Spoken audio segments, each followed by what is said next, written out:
Hello traders and welcome to another video analysis. Today is Friday, the 18th of December 2020. Let's take a look at the economic calendar and then we'll of course do some kind of a technical analysis of the appropriate pairs. So swipe down towards today's date, of course, and as you can see, we got some kind of a busy day because we already knew that Bank of Japan MPC interest rate announcement will be this night, and it happens. As you can see, the rate is still at minus 0.1%, so it's exactly with the market expectations. There was a monetary policy meeting minutes and the press conference released both of them. So right now we should take a look at the Japanese yen currency. So we will take a look at the USD to Japanese yen. We got some data from the United Kingdom, retail sales. As you can see, data were worse than expected, and this data is apparently showing us that the some kind of a recession in a COVID recession, of course, in the United Kingdom is still ongoing. 10 o'clock, IFO business climate data and the current assessment and expectations. All of them were from, of course, Germany. They will be released at, as I said, 10 o'clock. So kind of important data as well. Current account from the Eurozone, 10 o'clock as well. 11:30 key bank rate from Russian Federation, as you can see, 4.25, and the forecast is 4.25. So there should be no change here in the key bank rate. We got the retail sales data from Canada scheduled for 2:30 as well. No big surprise here. Should be possibly the retail sales will be worse than expected, so it will be below even zero, maybe. We will see. And at the end of the day, we got some speeches from FOMC member Lyle Brainerd, and we got Barker Hughes US recount for all of you who trade, of course, crude oil. So we should take a look, I guess, on the Japanese yen, as I said, on the Japanese yen, and then possibly we should take a look at the some American indices. Yeah, that would be a good idea. So let's take a look at the Japanese yen, and what has changed since we were here last time. As you can see, not much, because the downtrend is still being continued. We are trading below the long-term trend line. Okay, the recent move down was made apparently yesterday, just before the interest rate and the press conference announcement. So the low was made at 102.88. This is the new swing low. That means we are still making lower highs and lower lows, definition of the downtrend on the USD to Japanese yen. And today we got some bounce. Of course, we got some bounce because we are trading in the oversold market conditions. As you can see, the bounce is from the level of 30. So for today we have a bounce. The next technical resistance 103.70.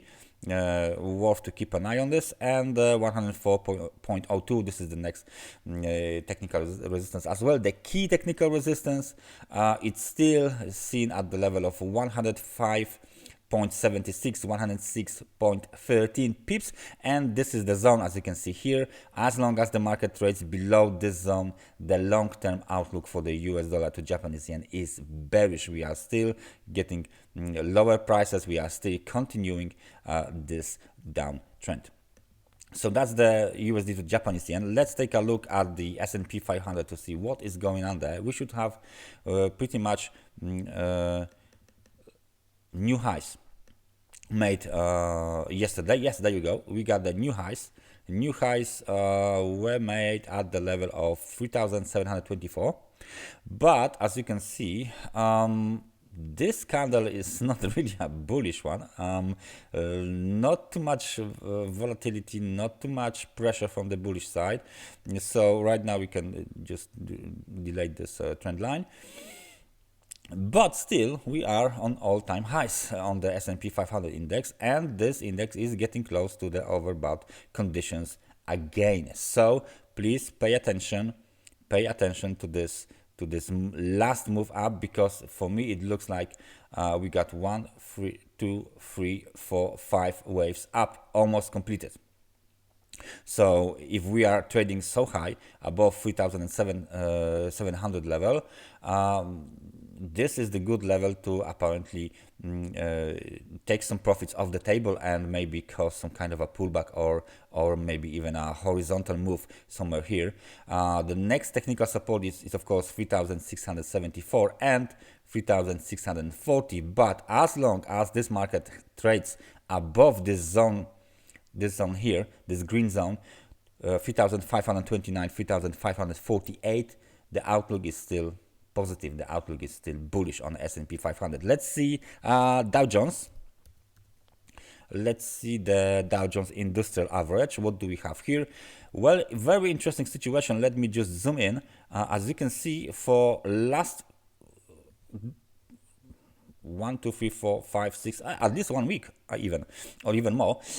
Let's say last 7 days, we got this upper shadows here on the daily time frame candles, right? You can see this here and here, and that means there is some kind of a bearish pressure made on the markets, because this means we are still struggling with the level of 30,334 apparently, right?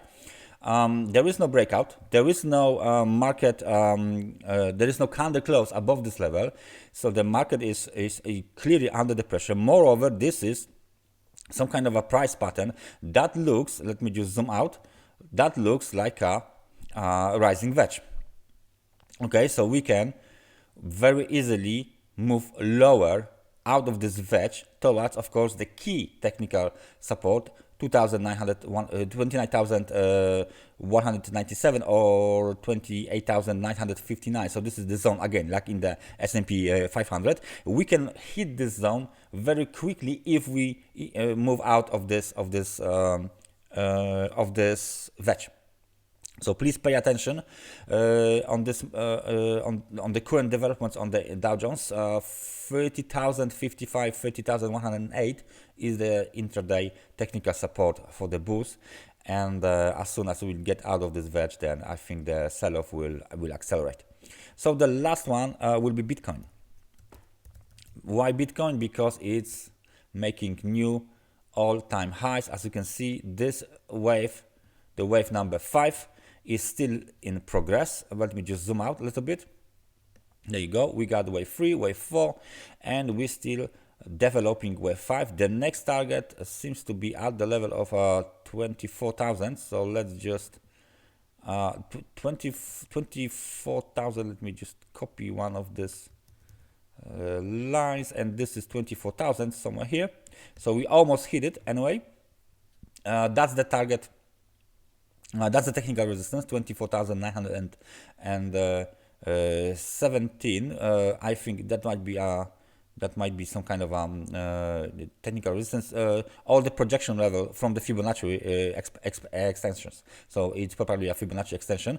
So this is a very nice zone between 24,000 and 24,917. But as you can see, it's almost $1,000. But during the recent up moves, there is nothing. This looks like nothing for Bitcoin right now, because in one day it can go up like $3,000, right? So after we break 20,000, as you can see, we just went up in 1 to 3 days towards $23,581. So 3 days over $3,000, not a thing for Bitcoin. So please be very, very careful trading the Bitcoin right now, because it's very volatile, a very dynamic, very, very bullish market. But we are completing the wave 5, and after this I expect some sort of a deeper correction on the Bitcoin. The targets are in the chart.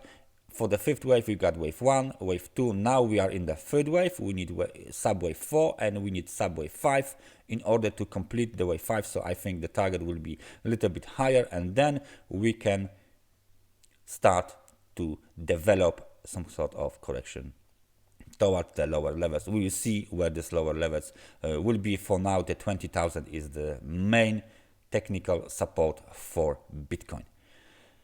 That's it for me for Friday, for the last day of the trading for this week, and I hope you enjoy it, and I hope I see you guys on Monday morning with a new fresh analysis. So have a nice weekend, take care, and see you next time. Bye bye.